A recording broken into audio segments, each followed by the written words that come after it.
आज अचानक साकुरी गावामध्ये आमच्या तर मोठमोठे झाडं आमच्या गावातले डायरेक्ट खालून उघडून पडले. आमचं जे मंदिर आहे ग्रामदैवत आहे वीरभद्र महाराजांचं, त्याच्यावर सुद्धा झाड पडलेलं आहे आज. त्यानंतर मी पुण्याहून नेमकी गाडी घरात लावली आणि घरात घुसलो आणि वादळ चालू झालं.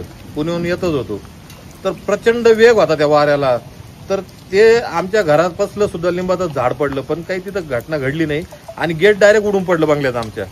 त्यानंतर भाऊसाहेब आमचे पाणी करायला गेलेले होते, काल जे पाणी साचलं होतं बा कुठं, ते पाणी करून येत असताना ते गाडी लावली, त्यांनी खाली उतरून ग्रामपंचायत मध्ये आले तर मागं त्याच्यावर प्रचंड असं मोठं झाड पडलं. तुम्ही घेतलेली ती शूटिंग. म्हणजे नुसतं ह्या ठिकाणी साकुरी पूर्ण गावामध्ये असे मोठे मोठे झाडं जे लिंबाचे वगैरे हे उमटून पडलेले. म्हणजे हो, आता आम्ही ग्रामपंचायतच्या माध्यमातून ती व्यवस्था केलेली आहे आणि लाईट आज बंद ठेवावं असं मी MSCB ला पण कळवलेलं आहे. तसंच सुजयदादांचे जे आमचे वरडे साहेब आहे त्यांना सुद्धा फोन करून सांगितलं बा थोडं लक्ष द्या, इथं MSCB ला सांगा बा लाईट वगैरे चालू नका करावं. त्यांचं सुद्धा सहकार्य लाभत आहे. त्यांनी आता इथं भेट दिलेली.